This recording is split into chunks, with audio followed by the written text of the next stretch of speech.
to Reedhead Homestead. We have a fun video for you guys today. We decided to ask Instagram, what are your questions? What questions do you have for us? So we gathered up top 10 questions and we're gonna answer those for you guys today. Let's get started. So, I guess, should we just jump right into it? Well, I think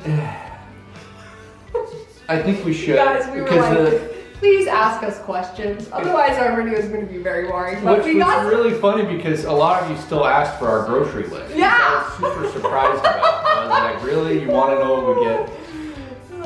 Maybe sometime we'll share that. So our top one was how did we meet? And how old are we? You're in a wheelchair. I was in a wheelchair when First time I saw Mark, he was in a wheelchair. Yeah. And that was really funny because what was that first day like? The first time I remember seeing you was such a funny thing. What did you think? Oh my gosh. Okay, so it was really interesting because, you know, there's always people out there that are going to say, like, hey, come forward, there's more spaces in class. So we were in a Psych 101 class. And I'm in a wheelchair. And in those Psych 101 classes, there's so many flippin' students. It's an auditorium. Yeah. And so obviously I can't go to the front. And this class didn't have as many students as it usually does. And so there's like a big gap between me and all the other students up toward the front. Yeah. And the teacher, not knowing what I was doing in the back, just said, hey, no need to be cool, come sit down in the front. And I said, I'm okay, I'm in a wheelchair. And that's the first time where she turned around, because Kylie's very, how do I want to say this? She is very smart and very proactive in learning, and so she's always right up front. So she was like dead center, front and center. I was like, I'm here to learn, I'm not here for boys. Okay? Yeah, that was her thought. So she turns around and we locked eyes for a little bit. Yeah. It took Mark a few months. Well, I'll tell you the story. He didn't talk to me. Well, in short, 3 months passes and we're both out of relationships at this point. Yeah. And we were locking eyes every day. I mean, seriously, it was like, I was like, why won't this guy freaking talk to me? Obviously, he's gotta be interested. Obviously, he knows I'm interested, and he won't talk to me. I was like, this is so bizarre. And I was getting so fed up with it. And honestly, everybody in, all my siblings, they all knew Mark as hot guy. Which should have been a red flag for me. He was hot guy for the psych class. That. Every day they'd be like, did he talk to you? I'm like, no, he didn't talk to me today. Today was not the day. And I was just dying to talk to him. I, one day, took it upon myself to say, today is the day that we're gonna meet. And I knew which way he walked after class. And so I walked, this was kind of like, think of it as like a square. So he was going this way, I walked this way, and so I met him at the basically corner. super stalked me. Yeah, and then I made him run into me. That's not how what I remember is all of a sudden getting nearly bumped off my crutches. And here's this girl that's been making eyes at me all year. So what was your response to me? Do you remember? I said we should exchange information at this point. You said, so this means I should talk to you now? I was like, you think? We texted, you asked me out like immediately. And we went and had our first date. And which was an interesting first date. It was interesting. I had to use you, I didn't want to bring my crutches. Yeah. And so I had that cool for me. I had a really hard time still walking, and so I had to use Kylie as a crutch most of the time. Most of the time I had to use Kylie as a crutch. So our first date, he was like this, and it was like my dream. Little did she know I was in immense pain. Finally. It took a lot of work to walk around. So you know the timeline. We've been married 7 years. Yeah. I'm 28 currently, and you're 25, turning 26. No, I'm 26. You're 26? I can't talk dates! Our dates are all jacked up! You guys, it's, yeah. You know what? It's been the fastest 7 years though, honestly. It's been a really fast 7 years.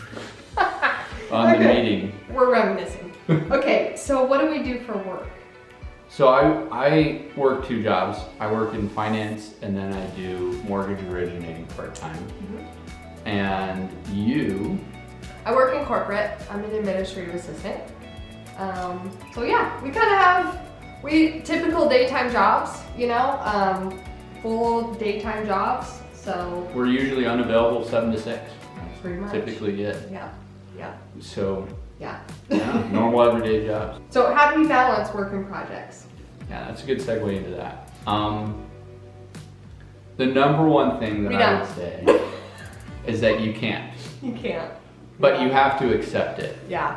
in a way that you have to understand that you're human and that you're not going to get a 2-week project done in an afternoon No. or in between on lunch breaks No way. or anything like that. And so it has to be done in small steps. Yeah. So, and I think kind of our groove, we do a little bit throughout the week, not much, because for both of us, both of our jobs, our regular daytime jobs, are pretty mentally taxing. So, you know, we're not physically exhausted, but mentally, sometimes it's just like, whoa, my brain. I've got did numbers running through my head and a I don't lot want of to do thinking anything today. else. Yeah, so during the week, we don't do a ton of work on the house.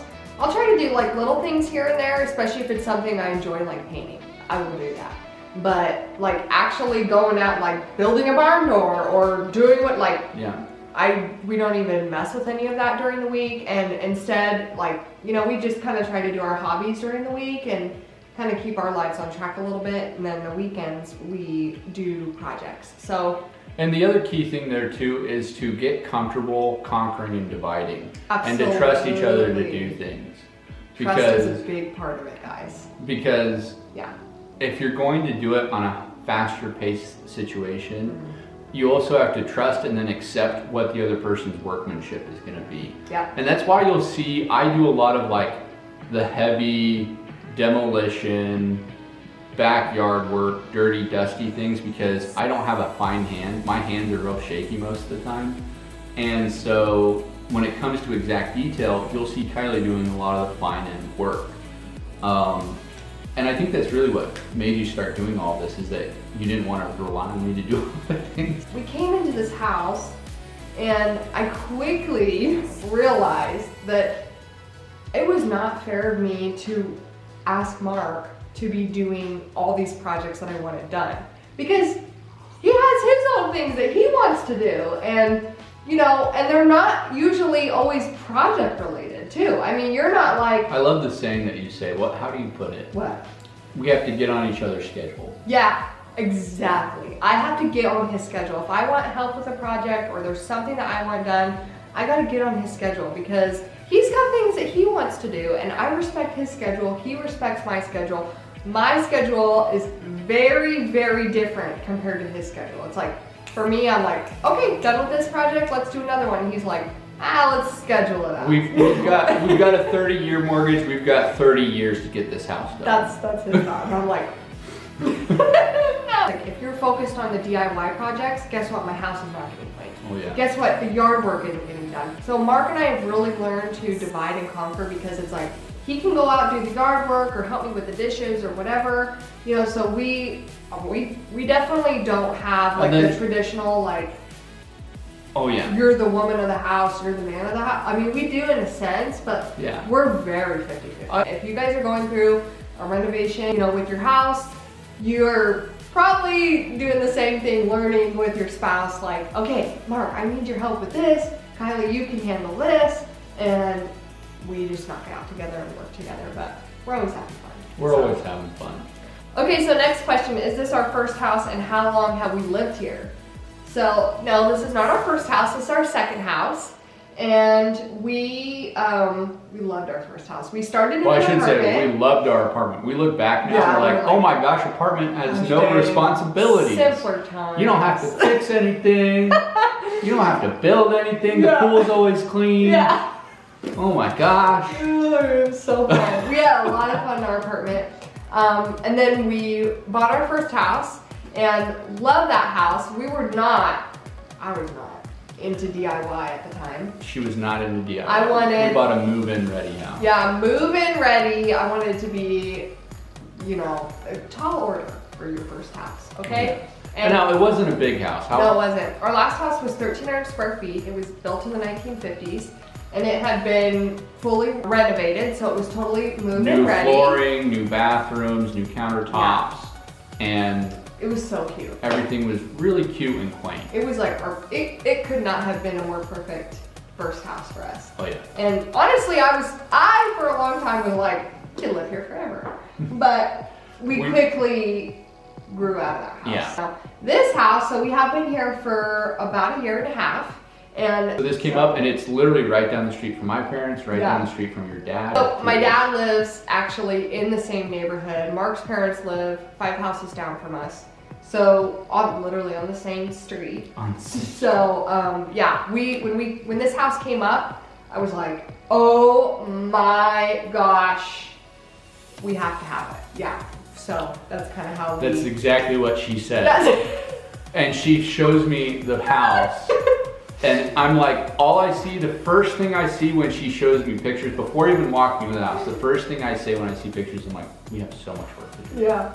We had not even Okay. seen the inside. I came up to the front door, and if you guys have seen with our front door, we have like glass panes on either side, and I peered in, and I was like, oh my god. And everything is painted peach color, and there's stained carpet everywhere. I was like, this is the one. This is it. He thought I was nuts. But yeah. I think a lot of our family thought we were nuts because I think it's a lot a of big, people. tall order. Yeah, but it's been fun. It's Okay, been fun. what do we like to do for fun?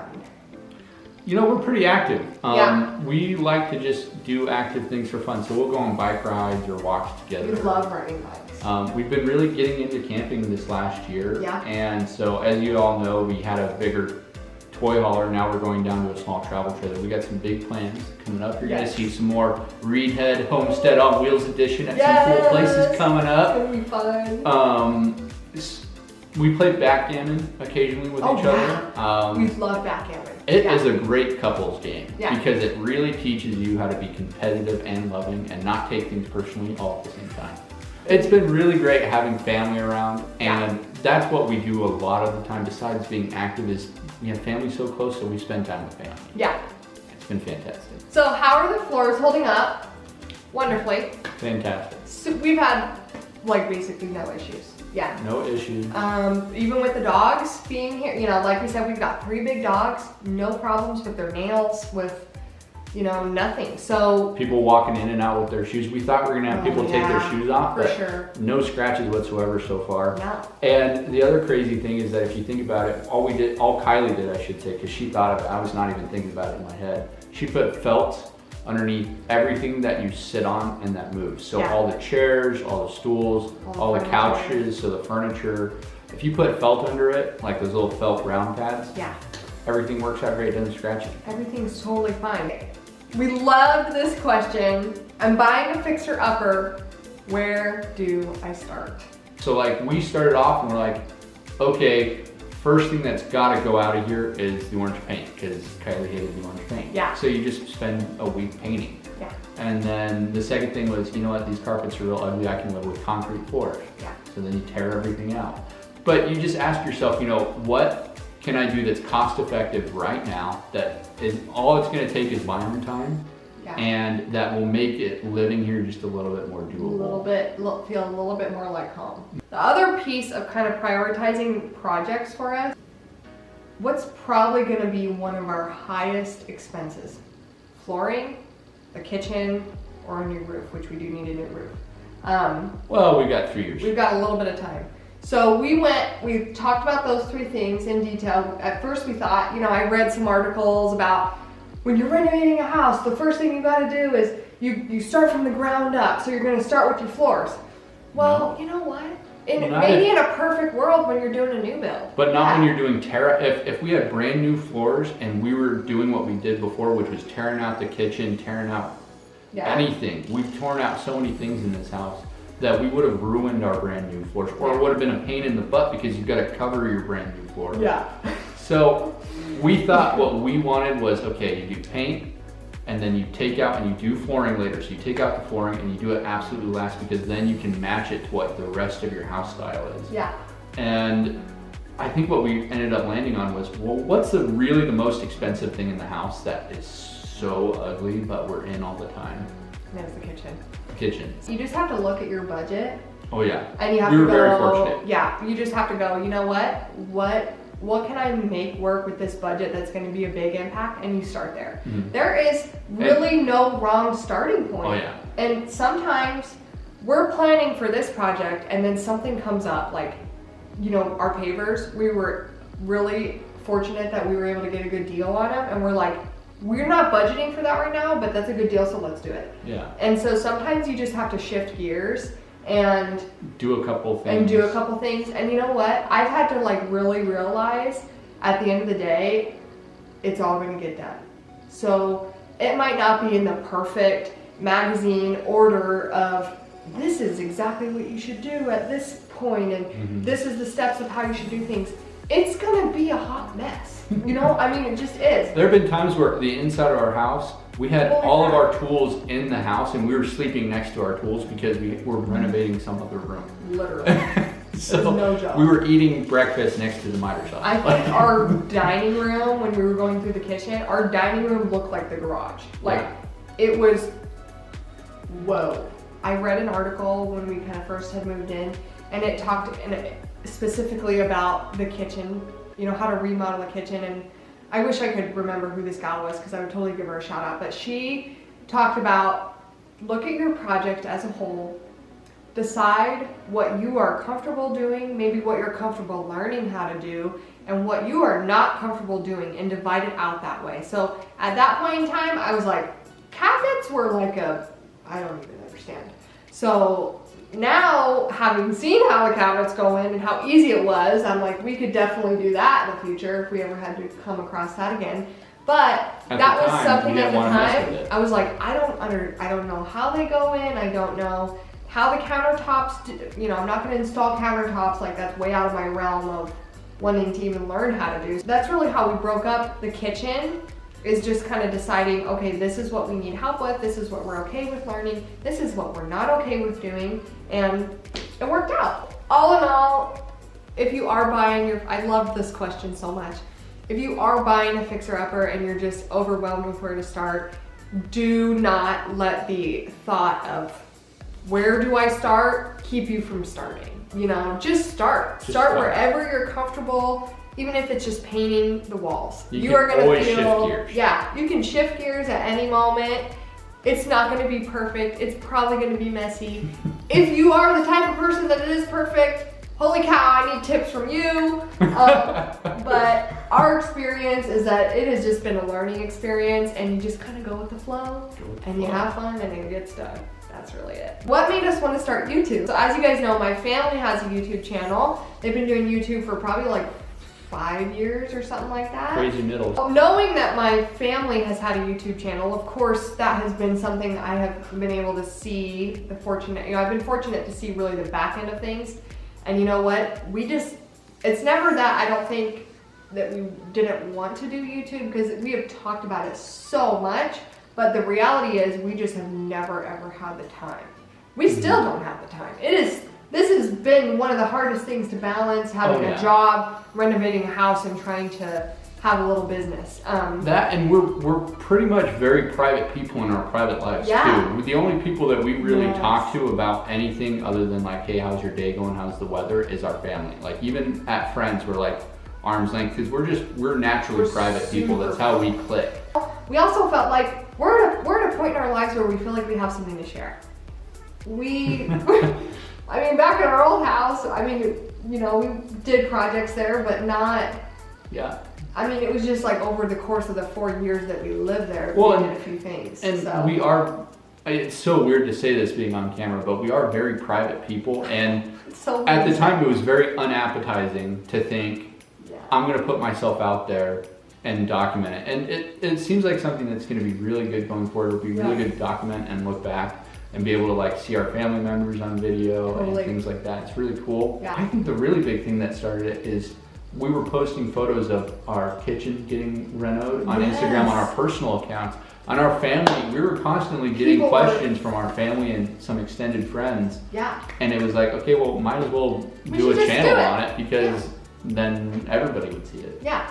So, it was kind of just like, you know, we kind of have a little bit more time built in our day. we have something we feel like we could share, and it just felt like something extra kind of fun for us to do. Yeah. Do we have a favorite memory together?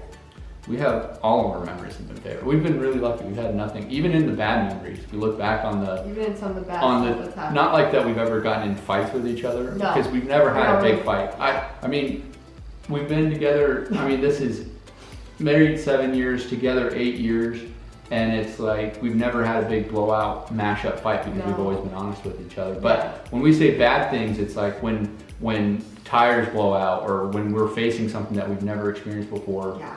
It's and that's when life gets hard, you know? When life gets hard. Things just happen, and then you grow together. You grow together, and you have to work. And you look back and you laugh your butt off about it because it's like, oh my gosh, we were not so funny, dumb back then. It's usually not funny at the moment. No, in the moment, it's not as funny. It's like, wow, this but you sucks. laugh about it later. Yeah, we definitely have some probably standout memories of things that have happened that we've had to work through. But one of my favorite memories was when we weren't even engaged. We were still dating, and it was Valentine's Day, and Mark had planned the most special little picnic for us, and we went on a hike, which was so fun. And Mark we did Tonto Natural Bridge. Yeah, it was so fun. If any of you guys have been there, oh, so beautiful. We went and did that. Easy hike too. Yeah, easy hike.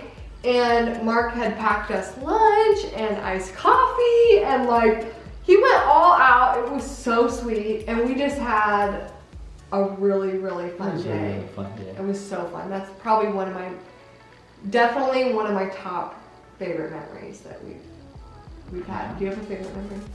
I mean, I have a hard time picking anything because we have so much fun all the time. Yeah. We've gone to the Redwoods with my parents. We've gone to the dunes with her dad. Yeah. And we've done trail riding with her dad, which has been amazing, the camping experiences. So fun. Because we're just so honest and positive with each other, we always have a good time, even when it's bad. Even when it's hard. But we just have fun with each other. We click. And that's the lucky thing. We totally click. Yeah. So we hope that you guys enjoyed this video. I know it was probably a little bit longer than planned, but hey, you asked the questions. It was fun. It was this so was kind fun. of fun. It actually was really fun. Yeah. And kind of took us down memory lane a little bit. So we love that. And we still have a lot of things that we haven't covered that are down memory lane. Oh my gosh. Holy cow. Yes, all sorts of things. It's gonna be great. So we want to say thanks for asking all the questions. You guys had great questions, so thanks for writing to us, all of you who did, and we hope you guys enjoyed the video, enjoyed getting to know us a little bit more. We thought it would be fun to kind of share with you guys, so that way you kind of have an idea of who we are behind the camera, behind the videos and everything. And we look forward to sharing more with you, so stay tuned, stick around, and we'll catch you guys really soon. Bye!